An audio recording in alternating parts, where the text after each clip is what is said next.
Hello there, spooky friends, and welcome to another episode of Pastatime with the Scariest Podcast. Whoa!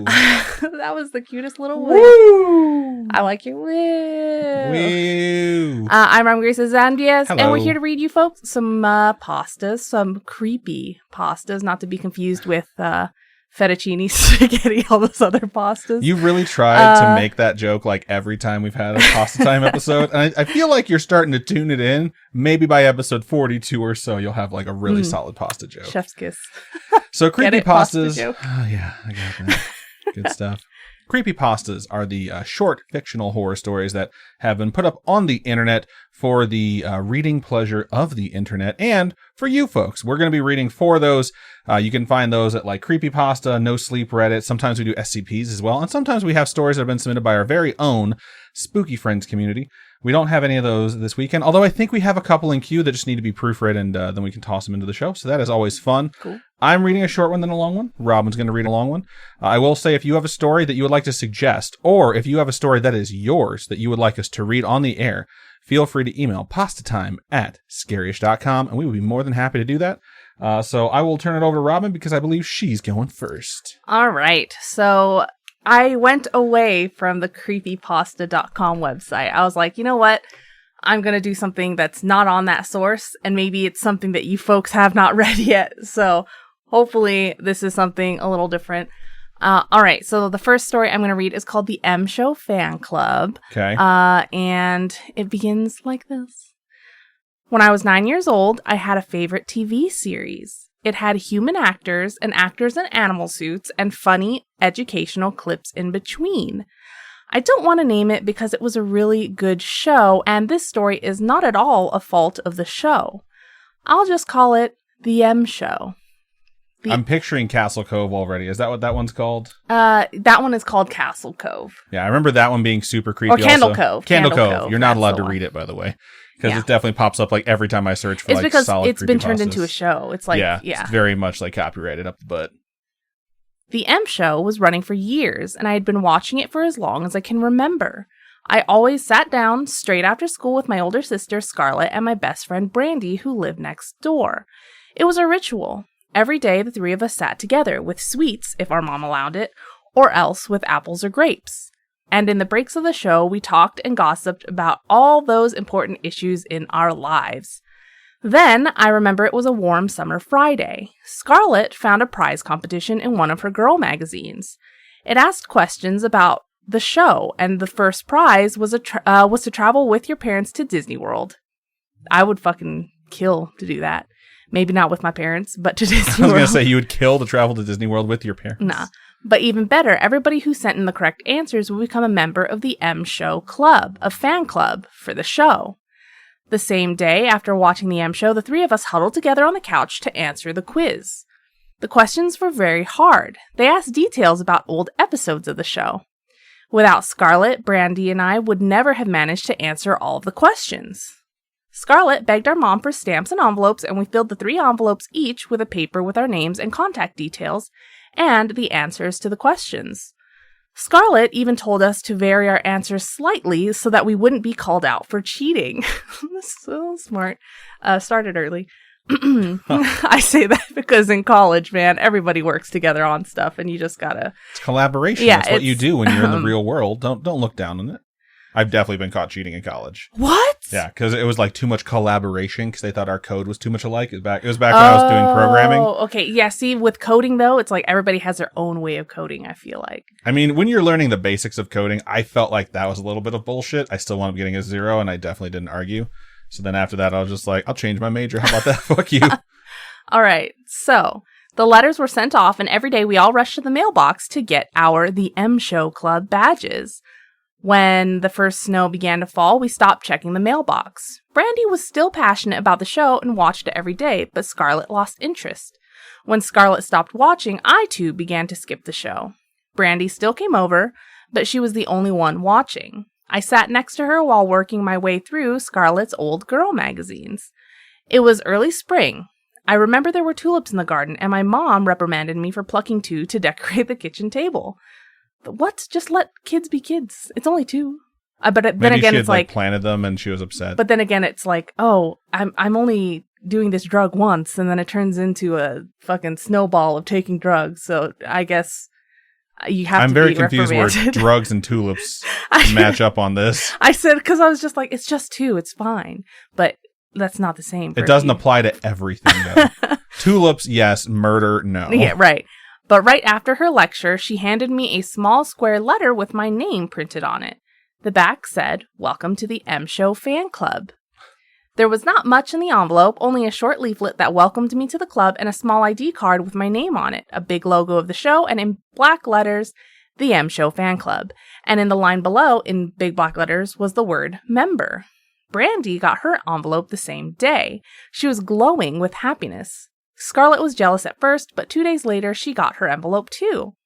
From then on, every Friday, each of us received a leaflet about the show with photos and anecdotes and background information on the characters. That's pretty in-depth for a fan club. I think most fan clubs are like once every 4 months, 3 months maybe. Yeah, something like that. I don't remember being a fan club or being in any fan clubs that had like an actual mailing list back before mailing lists were email lists. So it's hard for me to tell like how often a newsletter came out, but I would imagine once a month, but still. Occasionally, the leaflets also called on the club members to promote the show and to watch out for the M Show tour.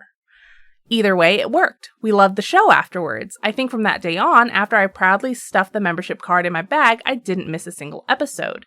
Then, in mid-June, we all got 2 leaflets. The first was the usual one with facts and photos, but the second was an ad. It said, "The tour bus is in town. This is your chance to become an elite member." Oh, shit. There's membership tiers? The bus was coming the next Sunday to our town. We were all allowed to go, and we were beyond excited. The leaflet didn't have much information, and that was before we had a computer at home. So the tour bus would arrive at 1 p.m., and the main characters of the show would be there to welcome everybody and play games with us. Those that participated in at least 4 games would be upgraded to elite member. And receive a new golden membership card. Ooh, I remember. I remember when I got my gold Starbucks card. Have you ever had one? No. I don't think I've ever gone to Starbucks and bought myself Starbucks by myself. It's always been like, I went to get someone else Starbucks and I decided like, yeah, I'll get black coffee. When I got my gold Starbucks card, I was like, yes. But now that you think about it, everybody probably has a gold Starbucks card that goes into Starbucks every single day, you know? Like, it's so easy to get it now, right? Yeah, just go into Starbucks every single day, 365 times, okay, and you'll get a gold membership card. I don't go every day. What an even trade. But maybe like 150 days out of the year, I go to Starbucks. Those 9 days of waiting for the M Show tour were some of the longest days in my life. Brandy and Scarlett and I planned every day how we would take photos with each of the characters and then play games with them. I secretly dreamed of beating Scarlett at the knowledge game, where our knowledge about the show would be tested. On Saturday, Scarlett went to the birthday sleepover at one of her friend's house. The parents were supposed to bring Scarlett back by 12 on Sunday. Around 12:30, Brandy came running to our house. She knocked on the back door like she always did, and I let her in. Brandy was beyond excited. Her mom had volunteered to accompany the 3 of us, and she wanted to go early so that we wouldn't miss anything. My mom called the house of Scarlett's friend, but they didn't pick up their phone. She said that Scarlett would be home soon, early enough to go on time. At 12:45, Brandy's mother came over to ask for us. She said that we would have to leave so that the queues wouldn't be too long. People out here don't say queues. We say lines.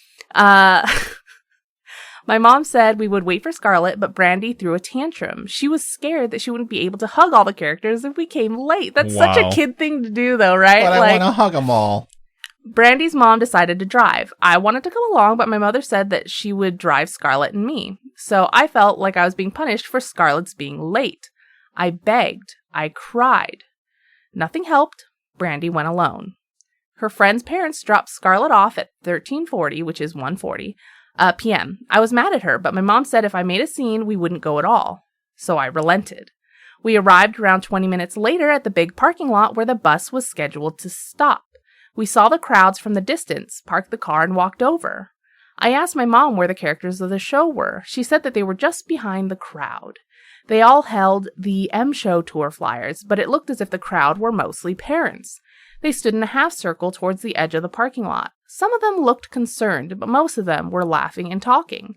My mom spotted Brandy's mother at the other end of the half circle, so we walked over to her. Brandy's mother was one of the worried ones. She told us that the bus had been there together with all the animal figures from the M Show. They had a large bus with the M Show logo and they handed out sweets. One of the animal figures had explained to the parents that they had built a set outside of town where we could all make our own short film with the characters of the show. Outside of town is a red flag for me. Like, you know the creepy swamp that's cursed? It's there. They said they would drive everybody there. They took the children first. Okay? They were all so excited that few parents objected. Still, 3 or 4 of the parents had come along and calmed the rest. The next bus was supposed to arrive within a few minutes to bring everyone to the set. When I heard that, I was excited like never before. I ran to the street to look around so I could be the first on the bus. Scarlett followed me. I didn't see the worried expression when Brandy's mother talked to mine. I didn't understand why the police came not even an hour later. In Monday's episode of the M Show, one of the characters came on stage and told us to call our parents to watch the show. Our mom was already sitting with Scarlett and me. The character said that the M Show didn't have a fan club. That week, Brandy's parents cried a lot. I was still sure that Brandy was okay. I thought she just had so much fun that she didn't want to come back. She must have had a lot of fun. She never came back. Brandy's mother cried even more that Friday when the small parcel arrived. There was a new The M Show fan club membership card for Brandy. It was golden and said elite member in big, bold letters. The parcel also contained a video. It was only a minute long, and it was a minute of Brandy at the set of the M Show. She was wearing the same dress as when she came over to our house that Sunday morning. On the video, Brandy was smiling. An actor in a big animal suit stood next to her, silently. "Hi, Mom. I really like it here," said Brandy. "I really wish you could be here." Then she laughed. "I'm sorry the others were late. I'm sure they would have loved it too." And that's the end of the fucking story. That's super fucking creepy. So fucking creepy. Oh, man. It makes me not want to trust anything, you know? Like, damn. And that was posted by Lena Lona, I think, on the No Sleep subreddit. So, yeah. I just put the name down at the bottom, AS, because that's what it was signed off as at the bottom. Oh, yeah. It's signed AS, but, like, it's posted by someone else. Gotcha. Yeah. Cool. Yeah, that one's really good. It's kind of terrifying. It's not like the typical, like, you're waiting for the monster or you're waiting for, like, oh, it was a werewolf all along. It's just straight up kidnapping, and it's absolutely frightening because it's almost something that could really happen. Yeah. You know? So I feel like it is something that could absolutely happen, but I think parents would not be dumb enough to let a bus come and take your children to someplace outside of town without you. Plus, I mean, 4 of the parents got on the bus. So for me, I was like, I could see some parents being like, okay, I'll let my kid go as long as there's a chaperone going with. But yeah, that's just super terrifying. So thank you for giving everyone nightmares, especially those of us. Well, I'm not one of them. Those of the spooky friends who have kids. So good stuff. Thanks. All right, so I'm going to jump into the second creepypasta of the show, and I'm going to start out with my short one. This one's entitled 403, like the time, 403. So 4:03. Ready? Here it goes. Okay. It was 4:03 in the morning, and I Sounds woke like up. a rap that's starting. It was 4:03 in the morning. Does it? Something, yeah. I don't think raps are Maybe I'm just instantly listening too much fucking Hamilton. interrupted. I don't You know. sound like you're so wired on coffee right now, and I don't remember you drinking any coffee. There's booze in this. Yeah, booze is not an upper. Is it? FYI. All right. Then why do I always feel so jacked? You don't. It was 4:03 in the morning, and I woke up screaming. It was my dream. In my dream, I watched everyone I ever knew or loved be killed by the creature. It had a short, fat body and long, slender arms, which ended with claws that looked more like swords. I feel attacked. This sounds like me. Its eyes... You're not short or fat. Its eye, but you do have swords for arms. Its eyes were slits that glowed red in the darkness, and its teeth were like long horns and sharp like steak knives. I don't know why that entertained me so much. It looked at me before it killed them and laughed each time before it ripped apart my loved ones with its sharp claws. How had it found us? It tricked me into letting it into my home by mimicking the voice of my father. It couldn't come in without permission, it told me, after it ripped out my mother's heart. The dream ended with the creature laughing its evil cackle, which if I'm really dedicated to editing this episode, I'll put in Robin's laugh right here. Shut up. Get out. With its evil cackle and slowly walking towards me, dragged its claws on the floor. I screamed and sat up. I was in my room, in my bed, safe again. 4:03. I hear a knock at the door. I froze up instantly. Tommy, I heard you screaming. Are you all right? I heard my mother say. What? Why is that the voice? What a relief. Mom's here. I'm fine, Mom. Just a bad dream, I replied, the relief washing over me. Okay, honey. I got you a glass of water. Do you want it? Mom said back to me. Sure, come in. No, it's a trap! It's a trap! And as those words left my mouth, I remembered that it was September, and I had moved back into my college dorm 3 weeks ago. It's a fucking trap! It's a tarp. Oh, that's a good one. Credit for the story goes to someone named Hunter. It's pretty good, Hunter. I enjoyed it. Nice, short one for me. I read it, got to the end, I was like, yeah, I like that. So, good stuff. And that is the end of the second story. I like that you figured it out right when I think the author would have wanted you to figure it out, too. Yeah. So you freaked out, as you should, and it's pretty good. So before we move into our next story, we are going to take a really quick commercial break.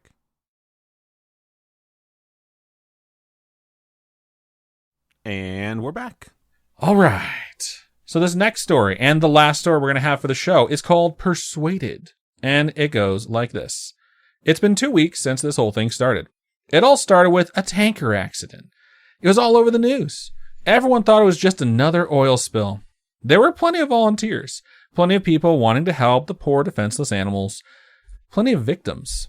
Within hours of the tanker accident, it started happening. The animals had gone crazy. They were scratching and biting the cleanup volunteers. They said it was an adverse effect to whatever was in the tanker. Rescue workers were still trying to get the crew out of the ship. They could hear screaming inside.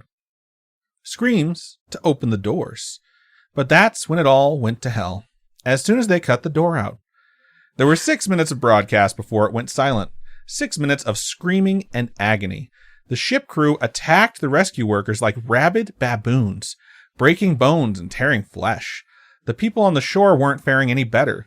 Those that had been attacked by animals were attacking everyone else. It was worse than any war zone report. It was sheer brutality, and yet the broadcast still went on for 6 minutes. 6 minutes, and then blank faces. Nobody could explain what was happening. They tried to continue with regular news, the economy, the weather, a cute human interest story, but they couldn't make us unsee what we saw. I tried to continue with my regular existence, but every time I switched on the news or walked by a newsstand, it was there. The big mystery. They had some explanations, some kind of infection, brain parasites, but it didn't matter. It wasn't an infection we were afraid of. It was them. Zombies. 4 days after the initial report, a state of emergency was raised. And yet we'd all seen this before. Every zombie movie ever. People didn't know who to trust. People were stockpiling food and weapons. And, you know, if this story was realistic, toilet paper. Some tried to flee, but it seems every zombie movie was right. They didn't make it. 3 days later, they arrived in my town. The royal they? Like all the zombies? I expected moans, shuffling corpses, dismemberments, but that's where the movies lied. They ran through the streets screaming. I mean, that's what they do in World War Z, just saying. I remember running to my front, and I am Legend too. I remember running to my front door as fast as I could, locking, barricading, doing anything to make sure it would stay shut, and then I headed for the window. Isn't in I Am Legend, they are like sentient? They're not just like shambling? Yeah. Like they have their own civilization. Their whole society. Yeah, we're just going to go ahead and spoil that whole movie for anyone. Yep. Also, if you've ever seen Omega Man, the whole point is that he's the bad guy. He's the Omega boogeyman Man? that lives in the daylight and snatches one of them and drags them. Omega Man is the movie from the 70s. I think it had Charlton Heston in it. Oh, it's like the same exact idea. I mean, it's like the one... Omega Man, I'm pretty sure, is a remake of a different movie, and then I Am Legend is technically a remake of Omega Man. Anyways... okay. They ran through the streets screaming. I remember running to my front door as fast as I could, locking, barricading, doing anything to make sure it would stay shut, and then I headed for the window. I was on the second story, and I could see the carnage. They were unstoppable. They were aware. A group of them made their way through a building across the street. They jumped straight through plate glass windows. Even the shards slicing through them made no difference. They just kept coming. My barricade wasn't going to hold.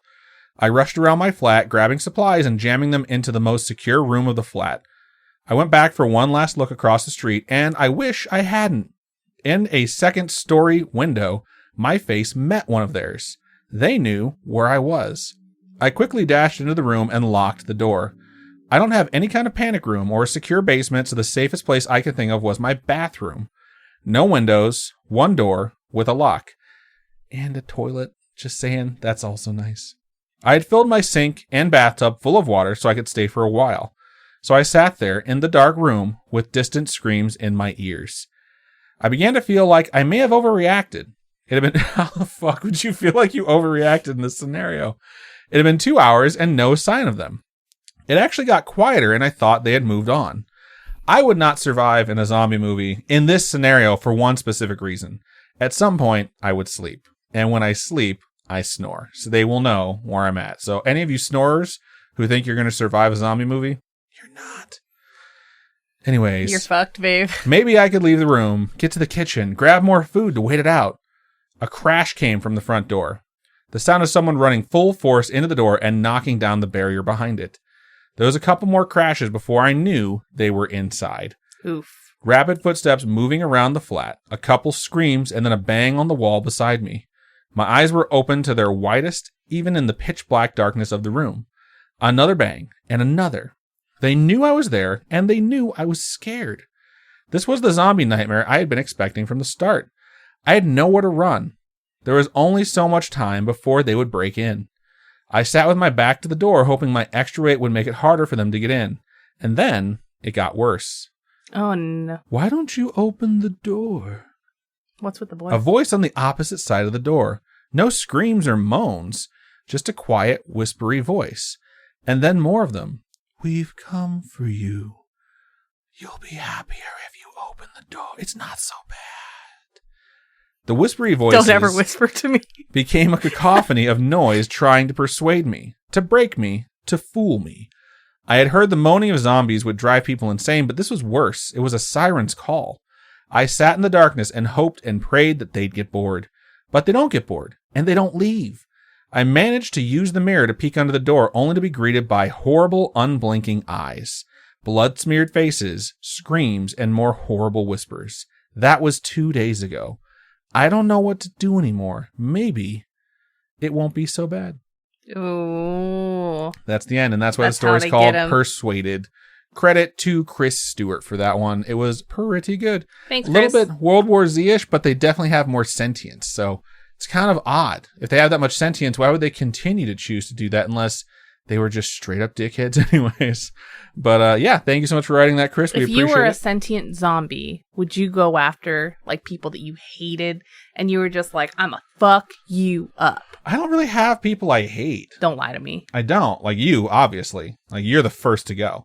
Shut up. After that, I'd be like, I don't know. Like if I can only survive by eating brains, then I guess I'll have to try and find some brains. But you know, it's like Vampire Diaries. Like they're vampires, but they're sentient. So they try and like get blood other ways than just killing people they don't like, because it's still morally wrong. If you're sentient, then you should be able to understand like, you know, morals, and you should have a moral compass. But you know, it's kind of weird to think about. Like the more you give zombies agency, the more it seems like a choice to do the things they're doing. So it gets a little bit weird. I wonder where the line is. And for me, I think it's speaking.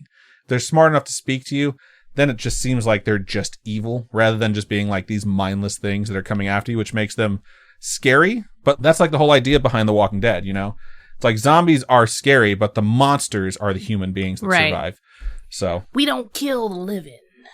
I haven't watched that show in so long, since they killed Glenn. So maybe it's time to get back into it and see how it's going to wrap up. I know how the comic book's wrapped up, so I wonder if they're going to try and go that way. P.S. They can't. P.S. I love you. Anyways, cool. All right, so we've thanked the authors for writing these stories. We sincerely appreciate it. Thank you to everyone who watched live. If you want to watch a story time or a Pastatime be recorded live, you can go over to twitch.tv/scaryish or youtube.com/scaryish. We record these Wednesdays at 6:30 p.m. Pacific time. Every Wednesday, come hell or high water, and if anything changes, we let you know in advance. The episodes do go out once they are edited, and those hit at 4 a.m. Pacific time on Fridays. So there's no shame if you don't make it, but if you would like to, because we had a few first-time viewers this evening, that is the time that you can check us out, and we would love to see you. So thank you to everyone who listens to the show. If you have a Pastatime that you would like to submit, or if you have a creepypasta you just want to suggest to us, either way, please feel free. please feel free to reach out to us by emailing pastatime@scarish.com, or you can hit us up on any of our social medias. Facebook is facebook.com/scarishpodcast. Twitter is @scarishpod. And Instagram is @scarishpodcast. Robin, for folks who would like to donate to us, how can they do so? You can go to patreon.com/scarishpodcast, and those are monthly donations. Tiers start at $1. At $1, you get every episode. So Every Whatever. Yep. And fucking shut up. And if you're not into the monthly donation thing, you can also go to Coffee. Coffee is ko-fi.com/scarishpodcast, and those are one-time donations. I also want to give a last-minute shout-out to Twats, Adam's new podcast, The Wheel of Time Show, about the Wheel of Time Show. You can find his website, TWOTS, twats.com. Or wheeloftimepodcast.com. And you can find us on any app that you listen to podcasts by typing in The Wheel of Time Show about the Wheel of Time Show. And obviously, it's a show about the Wheel of Time. We are reacting about the Wheel of Time show. We are reacting to the live action that has been released on Amazon Prime TV. And they have 3 episodes out. At the time of this recording, it'll actually be 4. So go ahead and watch those episodes, then come and listen to our show.